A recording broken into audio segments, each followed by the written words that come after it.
Nah, yang pertama adalah FCFS preemptive.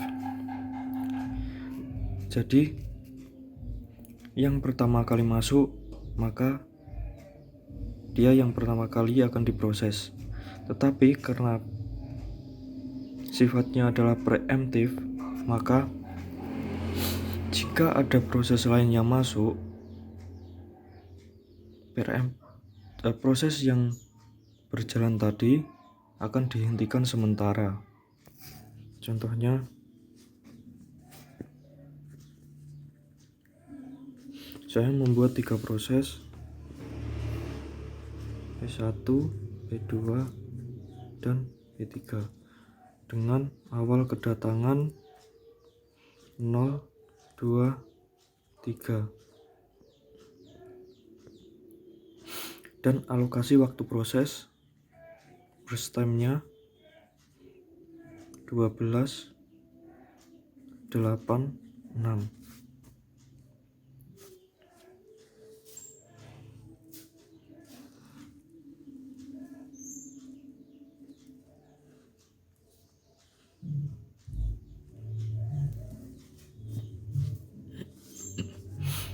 Selanjutnya memakai Gantt chart dengan awal kedatangannya 0, yaitu P1. Selanjutnya kita lihat awal kedatangan lagi terjadi pada milisecond yang kedua. Ini adalah milik dari P2. Maka proses pada P1 akan dihentikan sementara dan melanjutkan proses selanjutnya, yaitu P2. Karena P1 dihentikan sementara dan sudah terjadi 2 kali proses berjalan, maka alokasi waktunya 12 dikurangi waktu yang berjalan 2, yaitu tersisa 10 kali 10 milisecond alokasi waktu yang dijalankan nantinya. Selanjutnya P2 berjalan. Kita lihat P2 alokasi yang ketiga. Di sini awal kedatangan proses selanjutnya adalah 3. Jadi alokasi yang ketiga P2 akan dihentikan sementara. Karena alokasi yang ketiga ini waktu kedatangan adalah milik dari P3, maka P3 akan melanjutkan prosesnya sampai selesai. Jika di sini terdapat proses lagi, maka kita harus melihat awal kedatangan lagi, apakah ada di antara alokasi waktu berjalan proses sebelumnya. Proses alokasi waktu berjalan pada P2 sudah berjalan selama 1 kali. Jadi 8 dikurangi 1, masih tersisa 7 kali proses alokasi waktu yang berjalan nanti. P3 akan berjalan selama 6 milisecond. Jadi 3 ditambah 6 adalah 9. Proses P3 selesai pada milisecond 9. Selanjutnya awal kedatangan pertama tadi P1 akan dilanjutkan selama sisa waktu yang ada tadi, yaitu 10 milisecond. 9 ditambah 10, 19. Ini adalah P1. Selanjutnya P2 selama 7 kali, jadi 19 tambah 7 26. P2 selesai. Selanjutnya mencari rata-rata waktu tunggu dari proses yang dijalankan. AWT, average waiting time, yaitu P1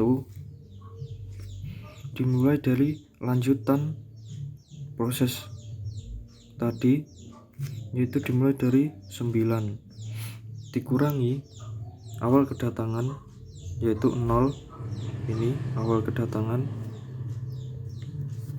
P2 ada di 19, maka dikurangi awal kedatangan 2. Setelah itu P3 ada di alokasi waktu ketiga dan dikurangi awal kedatangan 3.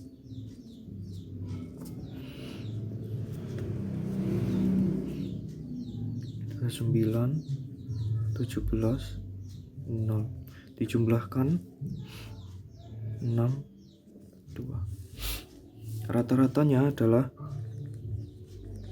jumlah ini dibagi jumlah proses tadi, ada 3, yaitu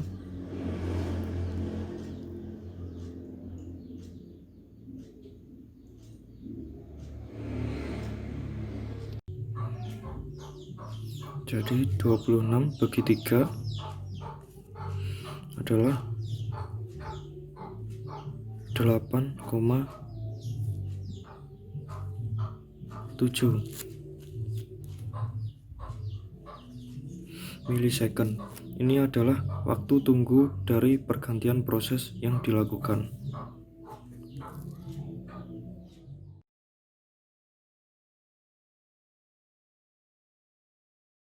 Selanjutnya adalah first come first serve non preemptive atau FCFS non preemptive. FCFS adalah yang pertama kali datang maka akan dilayani proses terlebih dahulu. Saya membuat 3 proses, P1, P2, P3 dengan waktu kedatangan 0, 2, 3 dan alokasi waktu untuk proses first time 12, 8, 6.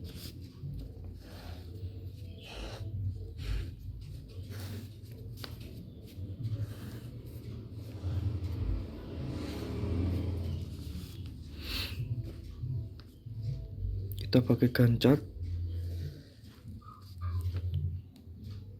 Dari awal masuk yang pertama adalah 0, adalah P1. Nah, kita lihat di sini pada proses kedua waktu kedatangan ada pada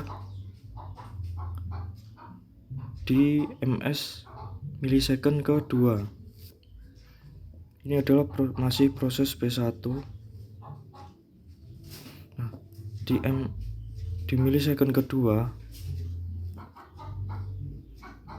ini pada proses kedua maka akan terjadi pengantrian.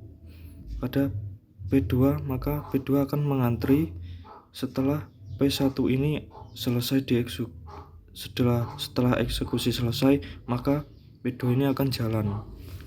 Selanjutnya adalah P3 dengan awal kedatangan di milisecond ketiga, ini sama juga ngantri. Seterusnya sampai selesai P1 berhenti pada milisecond ke-12 sebanyak 12 proses waktu, alokasi waktunya 12. Maka P1 ini sudah selesai prosesnya. Setelah itu maka P2 akan jalan melakukan prosesnya selama 8 milisecond. Jadi 12 ditambah 8 P2 adalah 20. Setelah itu P2 selesai maka P3 akan jalan selama 6 milisecond. 26.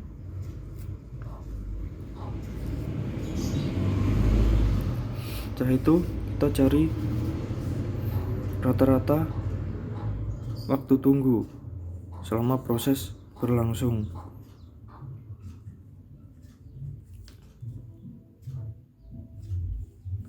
P1